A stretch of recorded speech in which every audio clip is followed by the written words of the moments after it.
These are unprecedented days. So today we got news that the President of the United States, former President, 45th President Donald John Trump, had his Mar-a-Lago residence raided by the FBI, according to the New York Times. They say here that apparently the National Archive had been waiting for some documents back from him. Uh, so they According to multiple people familiar with the case, I believe Maggie Haberman's in the byline and a few other folks, they said that they had been getting some boxes that contained many pages of classified documents.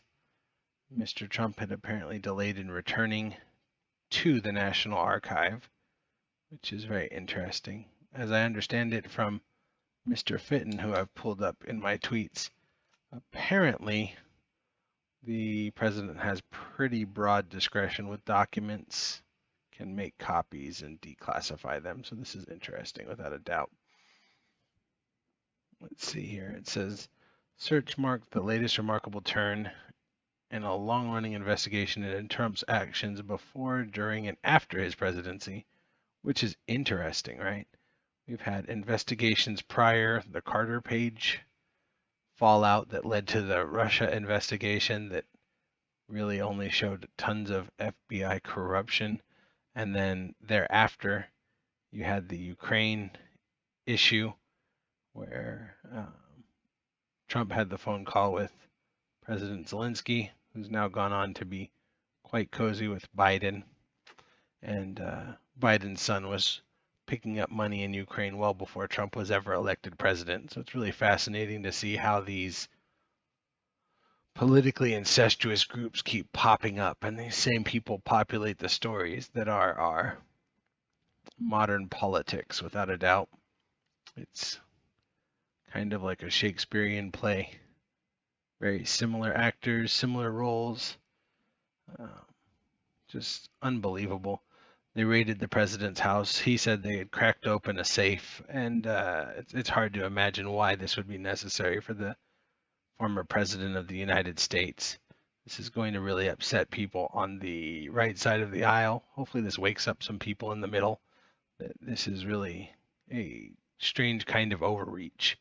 It says Mr. Trump long cast the FBI as a tool of the Democrats who have been out to get him, and the search set off a furious reaction among his supporters in the Republican Party and on the far right of American politics. Well, that's kind of anyone who doesn't agree with Democrats. I, as a mixed race man of black and white descent, have heard that I'm far right from people who just don't have two brain cells to rub together, because it's not a far right thing about me.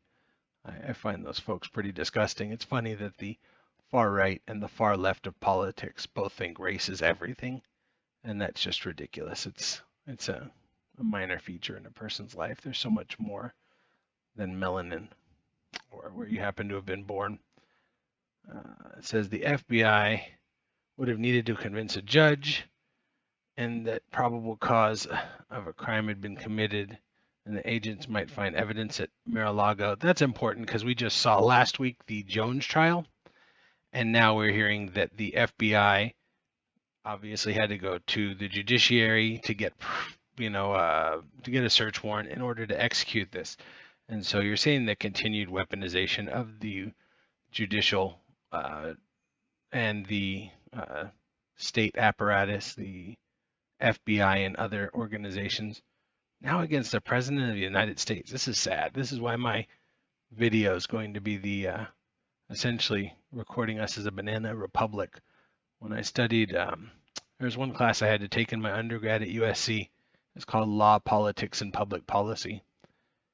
And one of the things that the professor helped point out was as long as there was about a 50-50 split on any given topic, the way he gamed it out is almost anything could be accepted.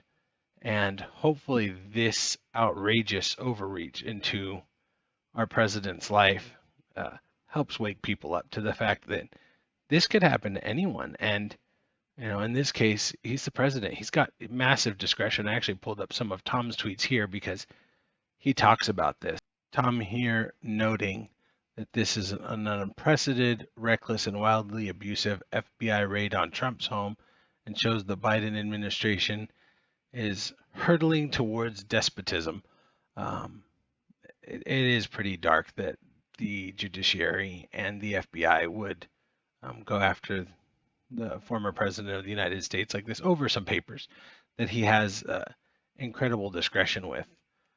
Tom cites that in one of his tweets, that essentially the president has great leeway with classifying documents, declassifying documents, holding documents. So the idea that they need to be retrieved or they're not safe with the president is pretty ridiculous. He also points out here that it says, we caught Hillary lying about her theft and destruction of classified information. There was no FBI raid. In fact, the leftist DC courts wouldn't even allow her to be questioned under oath about it with their FOIA request, which is a Freedom of Information Act request. That's insane, right? The dual standard, I think we saw that in the Jones case. We're seeing it again now. And we saw it then with Hillary. You know, you have these different ways of treatment, these unequal justice systems. It's really become an injustice system. It's just ridiculous. Haberman even points out that Trump had campaigned in 2016 criticizing Hillary Clinton's maintaining of a private email server for government-related messages, while she was Secretary of State and was known throughout his term to rip up official documents that was intended to be held for presidential archives. One person familiar with his habits said that included classified materials that were shredded in his bedroom and elsewhere. They don't cite a source. That's crazy to me, guys. If you read an article and you say one person said, great, who? You can't trust journalists with this kind of stuff. I want to know who. I want to know where they saw it happen.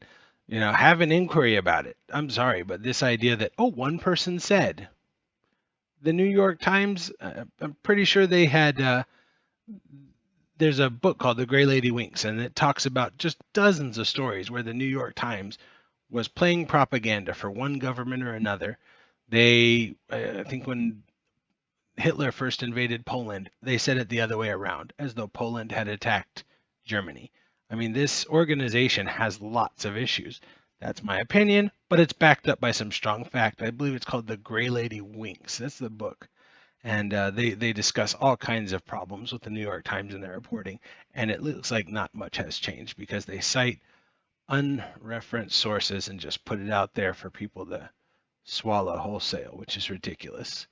They are absolutely a third part of the or the fourth estate, which is the fourth part of the government, and really the leader of the Democratic Party in some sense. It's absolutely ridiculous. It says, after working and cooperating with relevant government agencies, this unannounced raid on my home was not necessary, according to Mr. Trump. As it continues, they say that Trump didn't share any details about what they were looking for, and that the aides to President Biden were stunned to learn this. I'm sure that's not true. Let's get a Freedom of Information Act on that. Check their government paid for cell phones and emails. I'm sure there's plenty of traffic beforehand. They knew that was coming. That's just silly. Again, they just look for one person to say that. Jack Posobiec actually on Twitter announced earlier that there were cheers in the West Wing as this was announced, which is just disgusting. And for everything that they want to pin on President Trump, it seems like Hunter Biden was doing just as much, and his father knew about it. And they had Tony Bobulinski on Tucker Carlson well before the 2020 election. And it's just a matter of people being aware and following the news enough to pay attention. It's pretty amazing. It says Mr. Trump has been the focus of questions asked by federal prosecutors in connection with a scheme to send fake electors to Congress for the certification of the Electoral College. The House committee investigating the January 6th attack on the Capitol also continues its work, and it's interviewing witnesses this week. So great. This all becomes a prelude to continued J6 low ratings, because that's really been the story of this. They've got 5 or 6 networks broadcasting it, and it doesn't pull in what a single, football game will pull in. If it's a big football game, it's pretty pathetic. Everyone knows, and you're not changing any minds. Let's see here. This has just been an unbelievable kind of day. It's really sad to see. At the end of it all, they say local television crews showed supporters of Mr. Trump gathering near Mar-a-Lago, some of them being aggressive towards reporters. I mean, that's not acceptable. No one should be aggressive towards reporters. That being said, read their articles and call them out, because there's lots of garbage in them that anyone who can read the English language can pick apart.